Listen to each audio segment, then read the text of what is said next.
Hello everybody, Darren here, and welcome back to episode 49 in my second Let's Play series for Anno 1800. In the last episode, we finally reached our population milestone of 74,600, which has allowed us to complete our palace, something we started, I don't know, like 30 episodes ago. But while our mission is drawing to a close, we're not fully done yet. We're going to be working on sustaining this new population as well as beautifying our various islands. Now, before we jump into the episode, of course, I have been a busy boy between episodes, building out our brand new engineered district and reorganizing it. And of course, I've got a lovely time lapse to kick off the episode, so let's just jump right into it. Roll the tape. Alright everybody, welcome to the major overhaul that is the engineered district here. This is extremely daunting. It's been hanging over the series, or at least hanging over me for the last few episodes, and that's because there's over 120 houses that need to be moved around. I gotta consider power, town halls, restaurants, gotta try and make it look nice, and then make sure I can supply everyone. It's really daunting to take this on as a thing to do, especially just to try and fit it in within one episode. That's why it might be a bit of a two-parter, where I'll be leaving some of the ornaments out for later, and some things might change, you know. I like to think most things will stay the same, but who knows, if I get a better idea, or I get some feedback, and people suggest some things, always open to modifying and changing things around. But it's still a big progressive overhaul, because the first thing here I realize is that we have 3 gas-fired power plants on the island, and they reach pretty far, which means that I actually don't need oil to come into the island anymore, meaning I can cut out the need for railways completely, and of course just leave the worker docks down there to produce oil and redirect it to other islands now. So that's what the first thing I kind of did was built out that nice road on the front of the worker docks, straightened up the wall, made it just so there's one entrance in and out, and then nice trees to kind of camouflage and cover like the work that they'll be doing slightly, or just, you know, to hide the gross pollution that's kind of coming there, although the stacks of the oil fields definitely spill over the wall and the tree line for sure. Anyways, so the first idea here with the engineer houses as I'm building them out was to have this sort of wide opening, a sort of ribcage-esque layered approach to, as it goes further and further into the town, this wider and wider, opening happens where this plaza will go in the center. So as I kind of pull back and zoom out, you can see that the further we go in, the wider this kind of T-junction shaped plaza opens up. And then we have a town hall on the right side. So I was trying to think what could maybe mirror that, you know. We could have something like a restaurant, a selection of restaurants here in the center, although the radius or radii is largely overlapping that mountain to the bottom right, as well as the worker docks. It's a bit of a waste having them down there. So things like the bank, university, variety theater seem like they'll be a much better fit for there. It took me a while to kind of realize that. So the other thing I'm doing is all the time, and it's really just going to be going on for minutes at a time now, is just trying to look at where the best layout for these different houses are. So on the left side, we have the gas-fired power plant, and it's a bit wider than a normal, you know, 2-house street would be. So I kind of cram in these little farmer stalls, or not farmer stalls, market stalls in the middle. And later on in the episode, I think anyway that I do this, at the edge of the opening to the markets where there's that gap, there's a great ornament that you should put in there, or I've started putting in there, that I think looks really good, and it's the sort of historical arches, if you know that one. There's like these 2 little arches that every now and then I've placed around some town halls and things.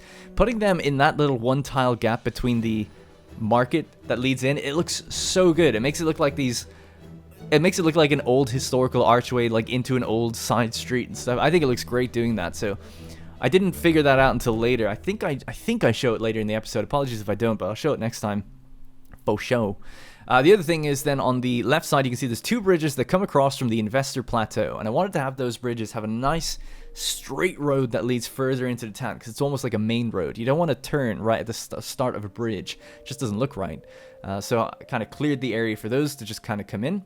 And then I'm just experimenting all the time with where can I put these amenity buildings in the center, and then how can I line things up. This is a real big tricky thing for me anyway, was trying to line things up with that central road that comes out of the Scholar District there, trying to line that up so that it was a central road that came into the Engineers District. But unfortunately, just the houses weren't really lining up correctly, so I'm trying all the time to see, like, that was actually really weird. I don't know where the population just came from there. They just started pouring out of buildings.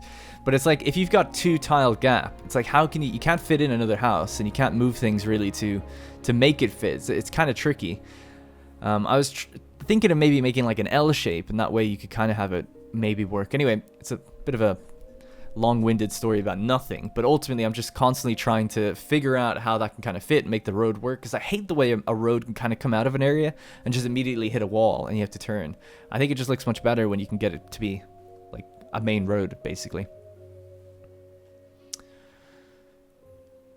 Yeah, so you'll notice in this time-lapse that there's a lot of cuts, actually, because I did spend a really, really long time, times just flipping over to other sessions if something caught fire or whatever the case might be.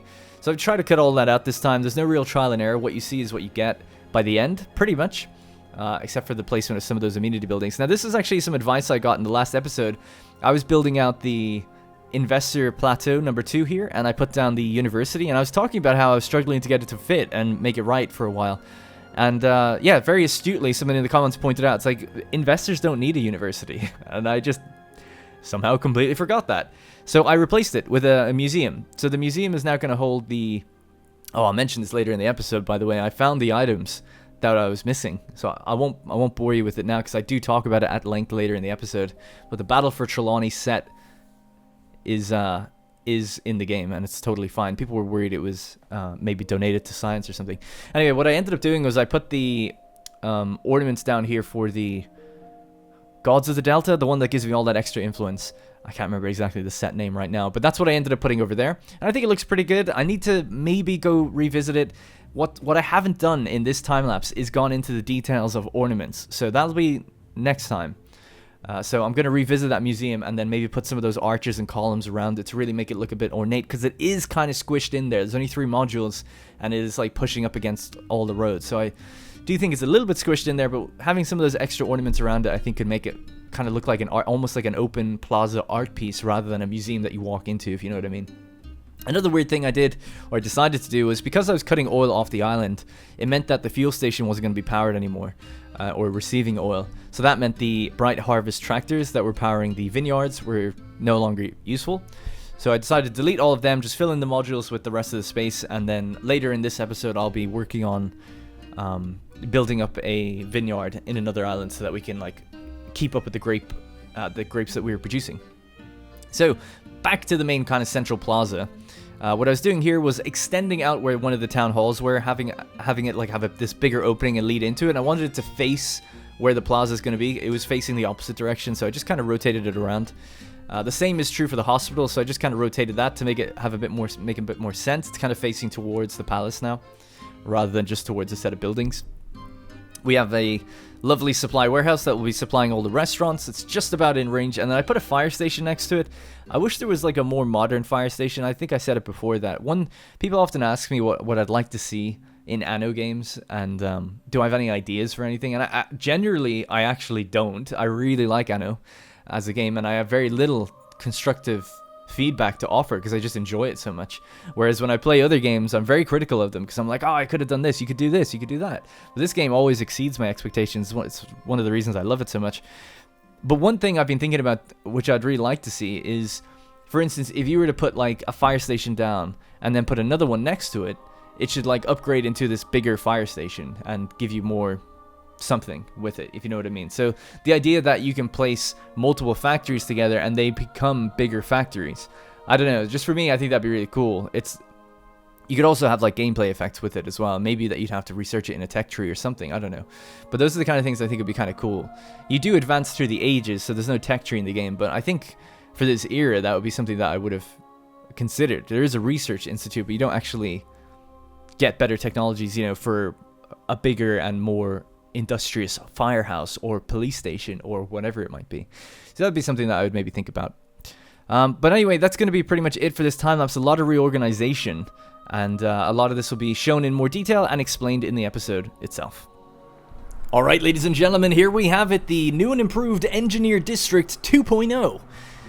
Not sure why it's called that, considering we've overhauled the engineers many more times than twice, but here we are nonetheless. Now, it's not done yet. Don't come attacking me in the comments. Of course, we have a lot of blank space that needs to be filled with ornaments to really make the university come alive, the variety theater, and really what's around the restaurants and the bank and all of that. It's not done yet. Subject to change. It's like we have our outer shell, and we need to put in a nice... Well, it's like we have an eclair. we've got this lovely, tasty, sweet dough pastry. And now we just need to inject the cream, you know what I'm saying? I think you know exactly what I'm saying. So that's what we have to do. I'm of two minds. I'm generally quite happy with the layout. I don't think it's really going to change much, though it might in certain places, depending on how the ornaments fall. But I've honestly spent so much time on it, I thought, look, we'll just cut it there, we'll get some feedback, get some opinions, and then see where we go from there. Now, I'll probably, even straight after this episode, start filling out some of the ornaments. So your feedback might not be applied for a couple of episodes, but we'll see what people think. My only reservation, really, when it comes down to it, is that I love this area. I think this investor area looks awesome. Super happy with the layout of the hotels, crisscross with the kind of the members club, some restaurants and cafes and bars. Now to smuggle it out. And then I'm super happy with the same thing over here, right? I think this place is unique. It looks really great. It's got this big lead up into the World's Fair. I think it looks awesome. And then we have the lookout points at the back and everything. I love it. When it comes to this area, I feel like it's a little bit... It's not as impressive. Maybe just to me. Just straight off the bat. Like, I think it looks kind of cool, this sort of worker docks with its one entrance. It's kind of a tree line that leads out, or a tree line that kind of blocks the, you know, the worker area and kind of breaks it up a bit. And then we have this kind of cascading entrance out into a larger plaza. I think that's all a good idea. But then I just worry that maybe around here where it gets like very grid-like, it gets a little bit too samey and repetitive. Now there's extra space. So some of these houses could be pushed out. We could get some extra things in there. Like we already have, you know, this hospital with some stuff in front of it, the town hall with some space in front of it. Maybe I should think about putting a restaurant or something else further down and spreading that around another little mini plaza rather than just having two giant plazas facing off against each other. So I'll think about it. I'm not 100% finished with it yet. Long story short, ornaments need to go in, then I'll reassess and see if anything needs to change. Now, over towards the back of the palace, there's obviously lots of room for stuff here. Probably going to be fountains and gardens and things like that. So that's generally what I want to have out the front of it. Maybe a little boulevard leading through or something. But generally speaking, quite liking the look of it. Now, I've also removed the tractor barns of the vineyards. And the first thing we're going to do today is get our grape production up, because without those tractor barns, we're going to start slowly suffering a grape shortage, which will have a knock-on effect to champagne, which will have a knock-on effect in our Docklands. So we'll see how that all goes. Now, before we skip back over to continuing on with production chains and the like, I wanted to just pat myself on the back. I'm quite happy with how things have gone in this city. I didn't realize it, but we're after hitting 10,000 engineers working in the research institute, so I've maxed it out. And then when I was looking at the prestige, I was like, god damn, we've almost, attractiveness, we've almost prestiged in the palace 3 times.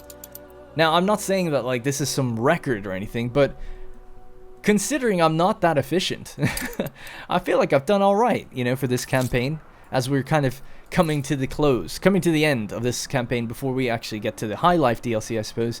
I'm just quite happy with how things have gone, because I just didn't think that, oh yeah, I'll hit 100% attractiveness, or we'll max out the research institute, or we'll get every item. I'm pretty happy with, we've really done almost everything you can do for the extent of what I would consider kind of a normal playthrough, rather than a mega build or something like that, Anyways, I digress. I just thought I'd point that out. It's like, oh wow, we've actually really achieved a lot in our almost, 80 plus episodes now, which is kind of crazy.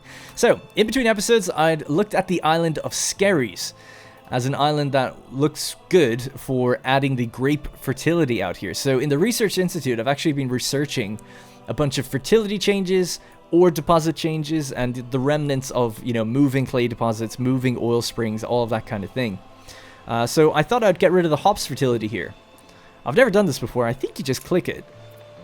Yeah, and then I don't know if you can change it back for free and get it back. I'm not too sure. Costs 1 fertility change. There we go. I've literally never done that before. Grapes. Can we change it back? It still says 1. It doesn't say -1. So I'm assuming that once you change it once, it's done. Anyway, I identified this as the best candidate for that, just because there's a good population here. Lots of space on the island. This island of Malahide would have been good for it too, but I actually kind of want the fertilities that are here. So decided that this island being a little bit smaller seems kind of perfect for it. Now, the other thing I did between episodes to queue it up and get ready is I dumped a bunch of steam motors here so that we can start building Bright Harvest. Because essentially, if we have a look at our all islands, we go to agricultural products and we look towards grapes. We need 18 and we make about 9 or 10 when our 10 when our buildings are on. 10 tons per minute. Now, grapes take 2 minutes in a vineyard to be produced. So that means we need 16 vineyards, and that's just kind of a lot. So I was like, oh yeah, you know, if we just get Bright Harvest, every vineyard counts 3 times as fast. So we end up needing only like, I don't know, 5 or something? Something like that. We'll find out. So that's where we're going to start. So I should have all the materials I need, I think, to get working straight away on a small oil harbor. We'll just stick one in somewhere here. We'll just blueprint it for now. And then we'll start adding in the storage bays on either side. And I assume somewhere in the center is where we'll need this fuel station to reach all the way across the island. Somewhere just in the center here. Don't really plan on bringing it all the way up there, but if we ever need to, I suppose I could move it or put a second one down. It's not the worst thing to do. Actually, you know what? Just to get us started, let's just build out right now. Oh, I accidentally upgraded it. Whoops. It's going to cost materials that I didn't account for, but anyway. We will then upgrade the oil storage, which we probably don't even need, and that's going to give us a base storage amount of now 1,150. Quite a lot. So, let's go to our trade routes. We'll type in oil. Multi-regional oil, which goes to multiple regions. I'll just redirect it here. Now, a nice thing about this, actually, is that with the recent redesign in swords, I've completely ruled out the need for oil there. In fact, now it's just an oil producer. It doesn't consume any oil because it's using all gas-fired power plants because of the New World, or the, because of the Arctic gas that we ferry back. So that's worked out quite well. So we're not consuming anything else, you know. We're just now adding fuel instead of adding a power plant. And fuel, I think, takes way less. So we're golden for a while. This shouldn't disrupt anything. So we'll just add that onto the route. It does slow it down a bit, I guess. And then we'll conservatively set a reserve here of about, I don't know, 500. It's about half of what it's at. And that means that ship's going to come by. It's going to keep dumping 400 until it goes over that 500 threshold. And then it'll just take the rest of what it needs. So we'll see how that goes. Alright, so, railway. Straight out, like that. Looking good. And we'll build. Now that's, oh yeah, I forgot. That takes a little bit of our workforce, doesn't it? Alright, we'll turn it off for now. With the hotkey This F. is nothing short of being... What's quite funny is I actually don't build up enough research points to start studying the next thing that we need. Which means that we just have a dormant 10,000 workforce every now and then, because the costs are going so high for everything we need in the Research Institute now that we just have this period where we just have to wait for that number to build back up. We're researching things so fast. When you've got 10,000 engineers on it, it speeds it up tremendously, bringing it from like an hour and a half down to something like 20 minutes, so it's great. Anyways, let's continue building here. So we'll have to increase the workforce here, and I think we can do that just by leveling these guys up. Should that be enough? No, I think they only... They need sausages, eh? We can give them some sausages. Some local sausage. Keep misclicking for some reason. Alright, boom, boom. Actually, do it sideways, I think is the way I normally like to do it. There we go.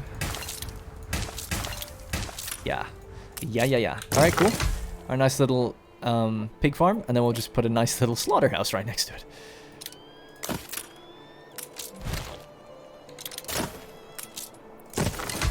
Okay, so that's going to consume a bunch of workforce, but that will also then start producing what they need to bring them up. So let's have a look. How many do we get? 3 workers per sausage delivered.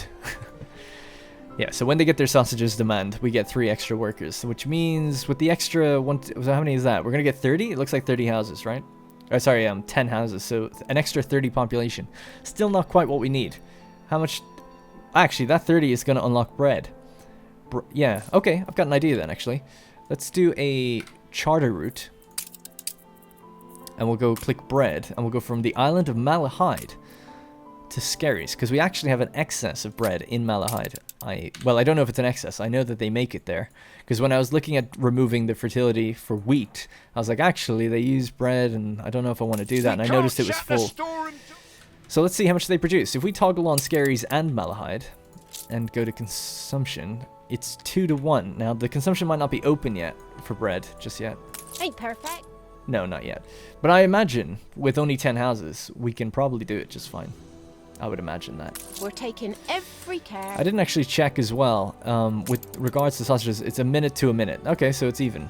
So that's just 1 to 1. The sausages get taken from there, the pigs get taken from there, brought in to be made sausages, dumped into the warehouse, fed to the people. They're going to level up. We're going to get bread, and we'll all be laughing. We'll have enough workforce then to operate that. So that's how that works. All right, next thing then is we'll start laying out our basic, what do you call it? Vineyards, excuse me. So let's just brighten the day up. We'll go with the vineyard. I think we'll need about 6, something like that. So just, let's go one by one for now. Get built. Nice tractor barn right next to it, something like that. Maybe turn one sideways, make it look a little bit, break it up a bit, but have the tractors next to each other.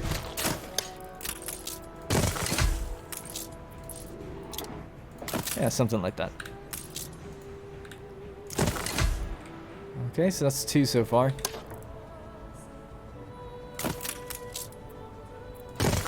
I'm going to turn off blueprint mode. I don't really need it on.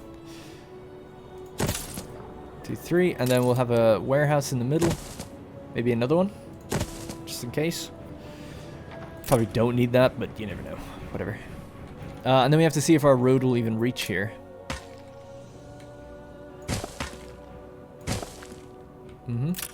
Halt the conveyor! Yeah, totally reaches here, even with a dirt road. So that's nice.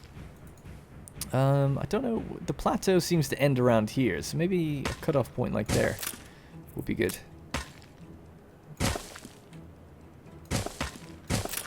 Okay.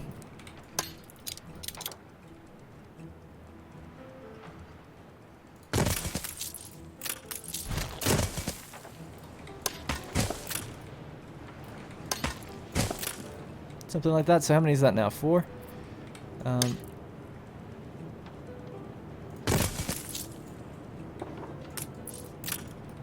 Let's just do that and then start building these out. So we'll start with this Fields one. might help. Go kind of clockwise.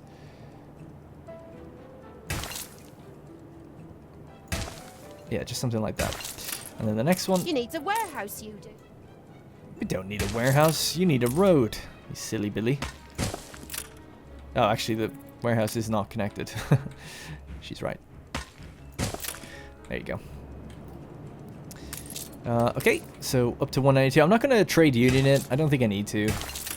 We've got a lot of space on this island, so there's no point. With only 40 influence, I don't think it's really worth doing that.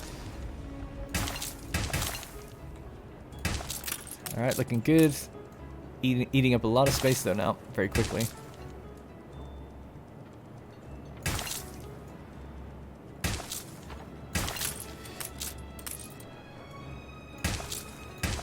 All these lovely trees eroded. And for what? For our champagne. Okay, looks like that one's a bit short.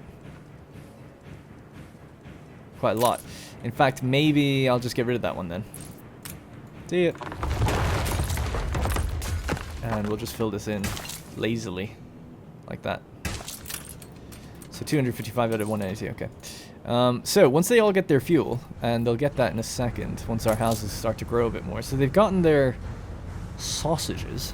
I'm just going to speed up time a bit, because once they grow to 13 each, this will unlock. So they just need 6 more people. And then they should have their bread already, the charter route. Charter routes are free. The first 3 of them are free. New milestone. There we go, Port Town. And now the bread's filling up already. So I feel confident to activate this now. So they're missing goods. We'll need the first bit of oil to come by, which has already happened. Look at that. It's like clockwork. I've never been so efficient in my life. People are like, oh my god, he's so inefficient. This whole thing's a disaster. Alright, train has delivered the oil. Producing the first bit of fuel. Little vehicle is going to take it along the route. take it up to the vineyards. And yeah, maybe we could make this place look a little bit nicer later on as well. Because of course we're going to go through these islands and beautify them each individually at some point. Not too far away now. This is going to just start... do multiple cars arrive? Yeah, they do. Look at them go. All evenly spaced apart because of the time it takes. Cute. Alright, and once they all activate, then I'll check the global consumption rate and see. So just this one needs to get up to there.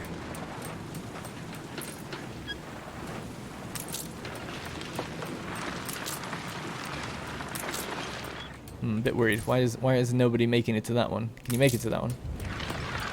Oh, are you kidding me? You actually can't make it to it. That's hilarious. Well, of course we can just have a stone road. It's not that big of a deal. Should I have the stone road in here? Yeah. There you go.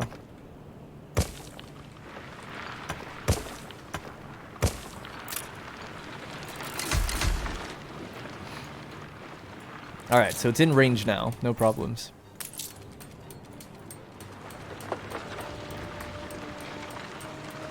Still don't see anyone taking that left route yet. Left turn. This city is a magnet for genius. Sorry, right turn. What am I saying? I meant coming from the left. All old world crop farms, productivity 70%, workforce reduced 80, and number of modules 35. Wow. I feel like I've never seen him before. What the hell? What was his name? Cosmo or something? Cosmo Castelli. Castelli's move from the political field to the muddier fields surprised everyone, until the day he showed off his potatoes. I feel like I've never used him before. Yeah, because we don't have anyone, no one's equipped it. Huh. It's actually pretty good. 70% productivity, workforce reduction is huge. Increases the modules though, which isn't the best. Anyway, it's like it knows that I was just building here. There we go, we finally have a truck arriving in a second. Yeah, they're just unloading it now. Sweet. So, basically, as soon as that just gets operational, then I'll just check the statistics and see where we're at. Because otherwise it doesn't update properly.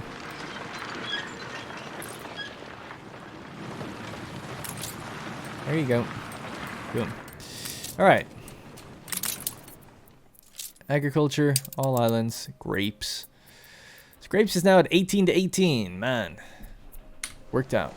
Worked out perfect. So there you go. Pretty good. Easy as that. What can I say? I'm the giving type. Ah, you shouldn't have. I know I'm pretty great at the game, but didn't have to do that. Yeah, so we can kind of leave this now. Oh, no. We can't. Of course, we have to actually add it to the grape route. So, the San Juan. Let's call this... I was going to call the ship Faustino. It's a wine. It's not necessarily champagne. It might be. I must admit, I don't know any champagne brands. I'm too much of a pleb. I don't know if I've ever actually even had champagne, thinking about it. Probably, maybe once or something. I've had Prosecco, but not necessarily champagne. Alright, let's send the Faustino down here to do the same thing. To load grapes. Lots of grapes. And then just go to... There we go. Alright. So, we'll also, I think, there might be a recipe out in Swords. Oof. Frame rate there, man. It gets real chuggy. There might be a recipe that actually consumes Sweet, grapes, and I just gotta check that. Touch of both? Oh yeah, there it is right there. Venison tartare. So how do I check if I'm making that? I think you can check it in the tourist tab if you hover over Venison tartare 1. So we do make one of those. And we make 2 glug, 1 Montmartre, 1 black muscovy. And what about yeah. So we've only actually got 2 restaurants. We're heavy on... We've got 4 bars. And we've got 4 cafes and 2 restaurants. Of course we have the Iron Schlong restaurant in the center as well. Okay, so that means that we do have a certain need for grapes. So we don't want to necessarily unload everything we've got. So we'll just set a pretty high reserve of 500 here as well. Great. Awesome. Oh, nice. Look at that. We're above 74,600 yet again. Maintained. So I'm not too sure actually what I'm going to do in the rest of this episode. That was just something I knew I wanted to get done with early on. So that seems to have fixed it. So we've basically removed the heavy industry from our lovely vineyards. Which does make the place a little bit more quaint, I should say. Just while I'm here, let's add some mixed trees. In one of your factories. An explosion. Uh-oh. Standelsbreen. One of the gas things is blown up. Pretty dangerous out here because houses are so close to them. Post office is on fire. That's not good. But we do have a lot of ranger stations. Rangers lead the way. Safety goggles. Let's just enjoy this for a second, as creepy as that sounds. You know what I mean? Just get down and have a look at some of the details, because I feel like we've never done it before. At least not for, especially not for the Arctic. I guess you could throw snow on it as well if you really wanted to. Could probably The fire is out of control. He's living life. It's like the fire is out of control. Where's the other guys? There should be like 3 or 4 of them. Maybe they're at the other buildings. Yeah, they are. Good job. This guy's just watching his entire house burn. And this is gas. You think? Well, I guess there was a gas explosion. Sorry, I was gonna say you think a fire would cause it to explode. It did explode. That's what caused the fire. Darren, you idiot. Sorry. Okay, jeez. Yeah, okay, they're under, it looks like it's under control anyway. Left ruins behind. Okay, that was actually pretty quick. Yeah, it's over. Just fix that up. No, not a big deal. They're kind of low I love on... the fire service. They help me a lot. They're low on wood, so I might just send a shipment up there. So I don't have to worry about that. Yeah, so I think we should focus out in Crown Farms for a little while. Where are you going again? Standelsbreen, there we go. So this island still has a lot of work to be done on it.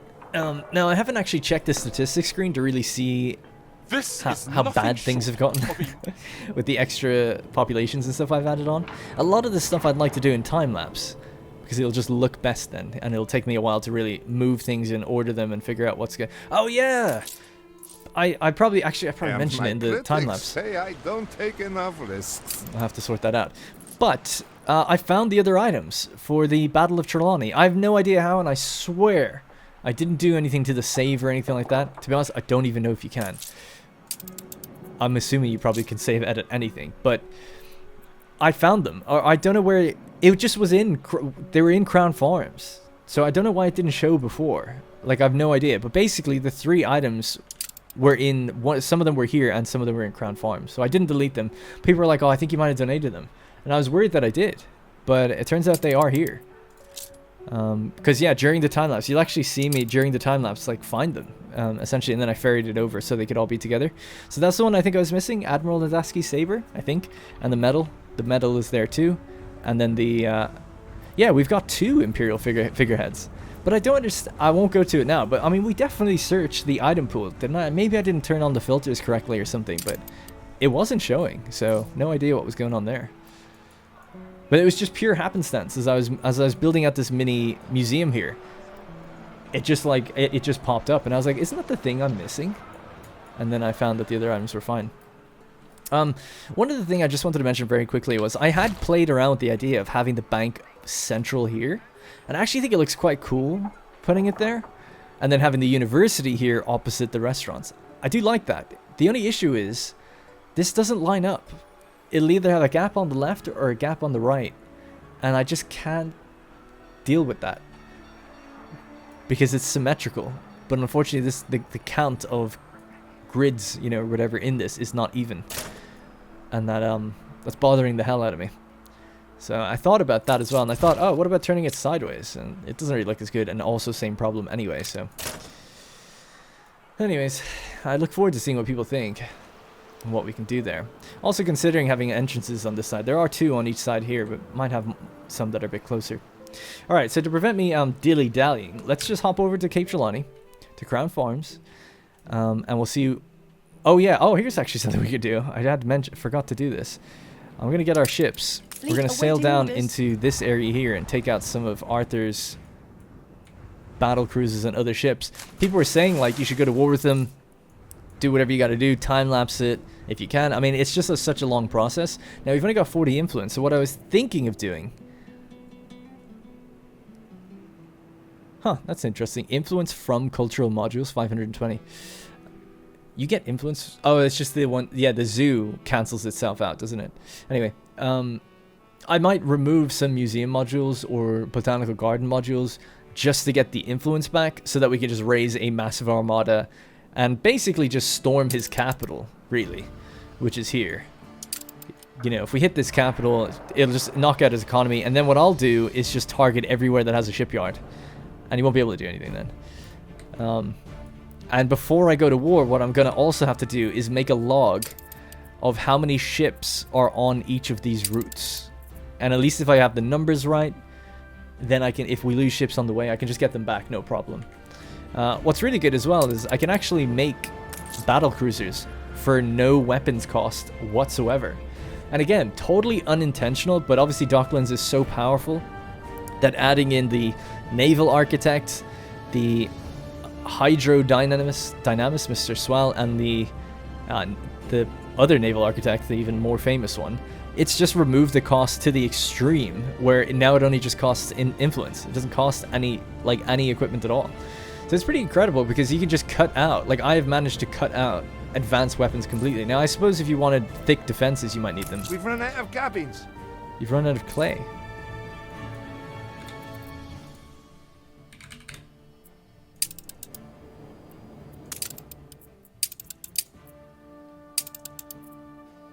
That's clay pipes. These ships never have anything on the way back, right? And we make clay up there. I'll think about that at some other point, but that's kind of interesting just because I think I used to send all the clay down from here. I must have turned that off a long time ago. Stand to attention. The clay that's here goes into Docklands. Yeah, I guess it's not really that big of a concern, but I'll think about it. Anyway, so to stop hopping around, as I said before, so that's what I'll do with Arthur. And what I need to do, you know, there's a lot of planning that goes into it just to make sure that if he disrupts our trade, you could knock out a trade line of mine and my economy will just like die pretty quickly. Now, obviously, I've got pretty much infinite money, but I'd be worried that a sneaky attack that I just wasn't ready for somehow takes an island. You know, that'd be a pain.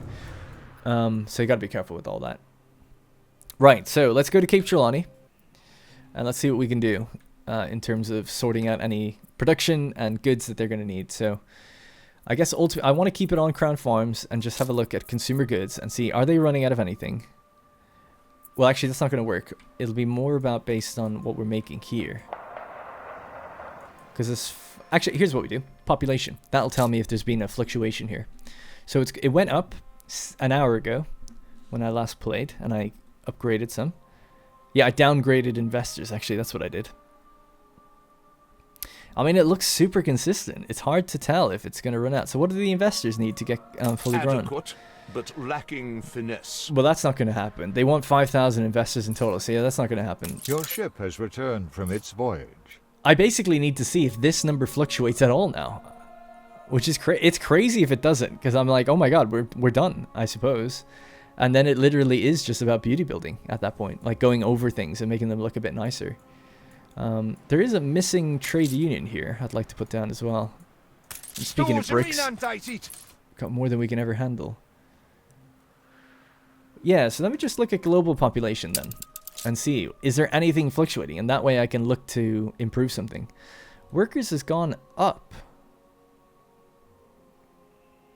I think that's just because of the upgrades I did. So let's just turn off all the populations and we'll just go one by one. So yeah, that's understandable. You want to learn, so New World is totally fine, right? That's super consistent. Old Tabarim seems totally fine as well. That's consistent. That's consistent. Straight lines across the board. We'll need a bit more time to judge the workers, but I think they're okay too. Same with the artisans. Just because I upgraded farmers to workers to artisans to engineers, there's a bit of fluctuation going on there. Yeah, so when I downgraded the investors, the population fell for investors, but rose for engineers. Does that make sense? Scholars? Oh, maybe. Scholars seems a little... Yep, that's changing. We've got our job. And then tourists. Tourists, again, looks like it had a little bit of a hiccup. Not too bad, though. So scholars. I can look at what's going on with them and what maybe they ran out of. So we'll just go over to... Back to the old world. Because I did lay out a lot more scholar households, and I'm sure they fluctuate in terms of this stuff. But they shouldn't be really on this. So let me just check. So what do they actually need? The university is obviously fine. Canned goods I know is fine. Tailored suits. The best way of checking this is actually just to go in here and have a look. So tailored suits is maxed out. It could be more fabulous here. Power is obviously going to be fine. And then it's seafood stew and telephones. It's really not that hard, actually. Seafood stew and telephones. Both are over 1,000. So this is 3,000 in storage. This has 2,000 in storage, or 1,000. That is 1,000. So was it canned food? Maybe it was. Canned food's at 3,000. So I don't know what could have caused them to dip. Other than maybe when I was building, I cut the power or something. That's possible. And unless they get bonus residence actually from having something, that could be the case. Bonus residences from telephones and radio tower. Residents gain happiness bonus from tea and seafood stew. And a reduced consumption of telephones. Strange. I'm not sure why it changed then. Oh, I think I know why. I think their university access was lost for a short while I moved the university. And that probably caused them to dip. Yeah, that's probably it. That would make the most sense, I think. Alright, well, just for fun, seeing as the episode's going to be wrapping up soon anyway, we'll do a World's Fair. Always ask for these. Unique inventions. Give me something unique. A Bechamel converter. Productivity 60% for all ironworks. Interesting. A blowing machine. Glassmaker's light bulb and lantern smith 40%. Increased chance of fire. And the multiple expansion steam engine for movement speed. Okay. Let's just run a new one. See how much I either eat the best. So let's have a look. We are currently at 10,988. It would be nice to bring this up to 11,000. Just naturally. Without a World's Fair or anything running. Basically, we only need 12 more attraction, and then we get another prestige level. So right now, we're getting all these little things on the left. We're getting little extra benefits because of the prestige level. And it actually says it. Such great tooltips in this game. Prestige level 2, increased visits 8% more than normal. So we'd always get to 20%, but we get 8% extra. On top of that, we get 4% extra productivity everywhere. That uses Department of Labor, which, if you remember, is all down in Lusk as well, my production island here. So this place gets that, well, not that building, literally every other building gets that extra 4% on top of the 10% because of the Department of Labor. Such good benefits. Yeah, so let's see. I mean, all that really requires is just changing out maybe one thing in here, possibly. What have we got? Anything that's not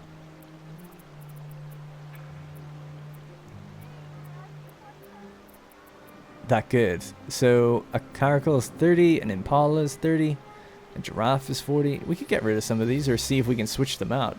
Sorry, I should have just looked down here. It's quite obvious, isn't it? It's right in front of me. But we haven't completed any sets, so there's no issue with just popping in something else. A great oak from the polar circle. And there you go. Just like that. That's a new prestige level. And just like that, our productivity should go up another 2%. So we're getting 6 extra percent. We're getting 6 extra range for all public buildings, meaning our universities go further. Everything goes further. Everything that's in range, anyway, of the palace. And then extra island storage. Extra island workforce. So we even get 30 more workforce on every island. So if we went back to Skerries, where I was min-maxing those workers, we now have 10 extra. Just like that. I've no complaint. Actually, no, we don't. I haven't built a local department here, so we do not. But a local department would give them that benefit if we chose that one. So that's quite nice. Alright, guys, I'm going to end it there. Oh, the population has dipped a bit. I'll have to just check up on that and what's happening. But generally speaking, things are looking really, really good. So I'm going to be starting the next Let's Play fairly soon. And I think I'm going to do Frostpunk because it's a bit of a shorter one. The first Frostpunk Let's Play I did was 14 episodes. Highly recommend it. Not to toot my own horn, but the Frostpunk Let's Play I had was almost perfect in terms of like challenge and risk and intensity. It was a really great playthrough, so I highly recommend people watching it. I might not be as good at Let's Plays maybe as back then as I am now. I like to think I've grown. But it's certainly worth the watch. If you can make it past the first like 15 minutes, I do spend a lot of time talking about how I named every character after all my patrons at the time. I don't even have a Patreon anymore because I don't need the support as much anymore. So I switched to the, like, people can just go on YouTube and be a member that way. Because yeah, in my first year, basically I relied on Patreon. But now my YouTube has grown that I was able to say, like, I think I've been helped enough with that. But anyway, that's mentioned for the first 15 minutes of that Frostpunk Let's Play. And a lot of people are like, God damn, he goes on and on about his damn patrons. And I was just naming all the characters so that I could be attached to them. But anyways, I might do that for the next one. I won't dwell on it as much, but maybe name the people who are already in the credits. Just name them after them.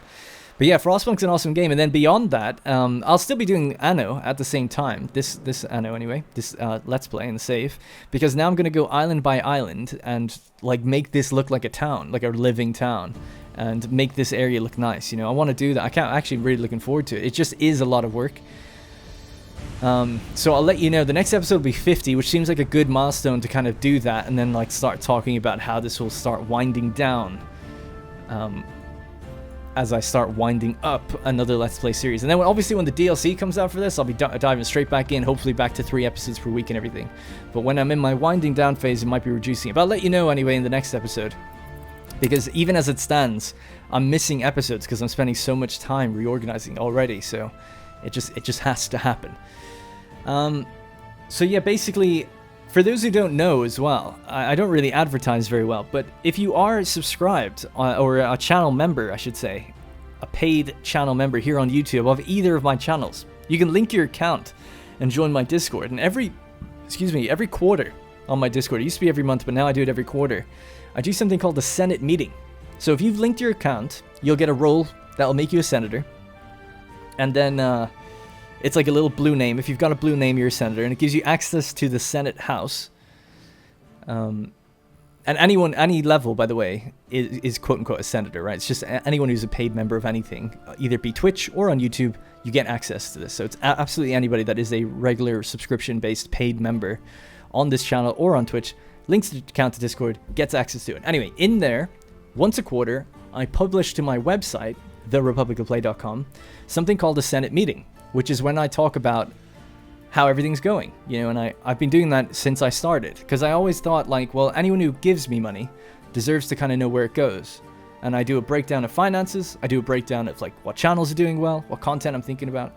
And the reason I bring all this up is that it's, in there, I wrote a few paragraphs about what I'm thinking of doing for the next Let's Play, and I often publish the stats of like all the Anno Let's Plays and how they do. And they do phenomenal, and they still do, which is why it's a little, I'm a bit nervous about like reducing the amount of episodes because it's obviously such a staple for me now of my channel, and it really keeps me going.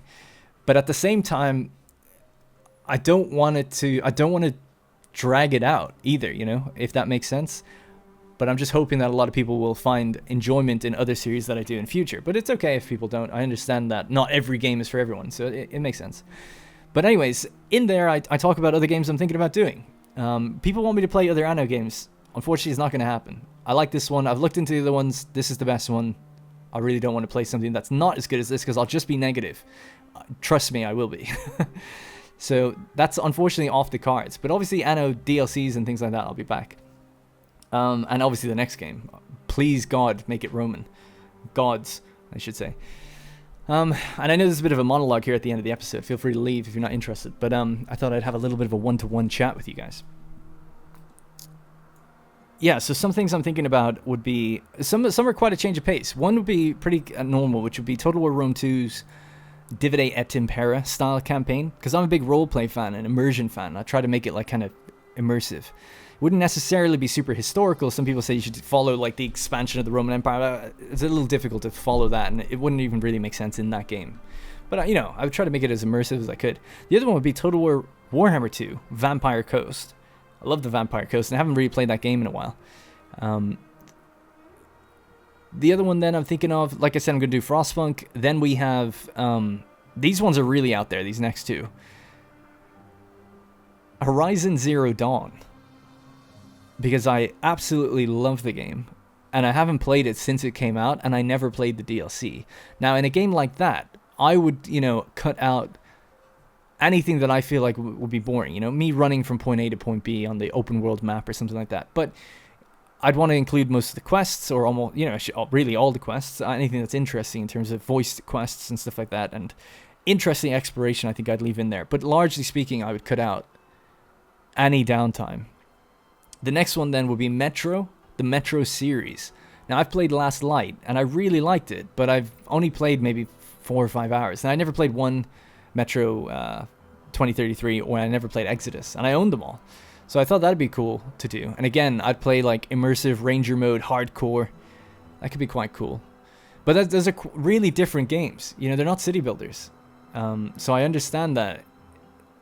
I'm probably gonna, not everyone's gonna want to follow along for those kind of. It's such a massive departure in terms of content. The last two that I've been thinking about is Crusader Kings 3. When the Royal Court DLC comes out, I'll probably be doing a Let's Play for that, because I like characters and events, and them doing Royal Court seems to me that like we're going to be able to focus on the internal machinations of your government. So I'm looking forward to that. I think that'd be quite cool. And there was another one, but I can't quite remember what it was. Oh yeah, maybe Bannerlord. Maybe. So these are all very war-focused games. In terms of city builders, the last thing I'll just mention before I wrap up here is people often mention play City Skylines. Now, I love City Skylines, but I suck at that game. I suck. I've got nothing to offer in terms of people watching me. Trust me. I don't drive in real life. City Skylines is awesome because it's like it's a real city management game. This is a logistics game masked as a city builder. That's really what it is. And I love it, obviously. But City Skylines is a city builder where it's all about moving people from point A to point B efficiently through and growing a city because people can get around it. That's at the core what it is. And I fundamentally just cannot get past like even a really small population milestone, like 20,000 or something, because I just don't, unless I just build in a grid, like I cannot figure it out. And it's just roundabouts everywhere. So when you look at other YouTubers out there, there's amazing things. I used to watch a guy called Flux, I think, and just amazing stuff. And there's this other guy, City Wall, who does a modded City Skylines kind of game called Cities Mars or something. Again, amazing series. So I recommend watching those guys. If you want to see beauty building, City Wall is insane, and his delivery on things is so chill and so good as well.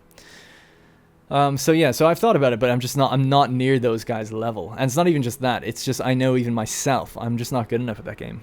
But maybe one day.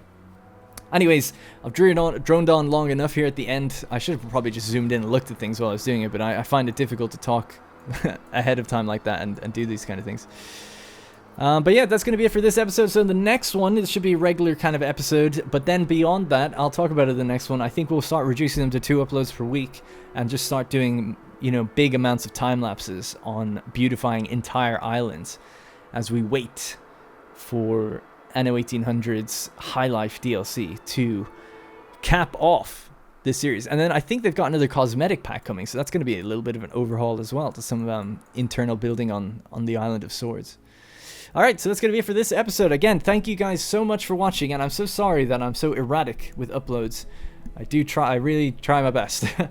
But yeah, thank you so much. People are just so kind with it. They're like, oh, just take your time. It's like unbelievable. So thank you so much, and I will see you in the next episode. Hey guys, thank you very much for watching, and remember, if you want to support this series directly, you can click the join button to become a channel member. Doing so will get your name in the credits, as well as loyalty badges and emotes to use in the comments. If you don't see the join button, it means the video is being copyright claimed, but you can still join from the channel page on desktop. You can also link your account to our Discord to get a special role on there that'll give you access to the Senate House and a few other perks.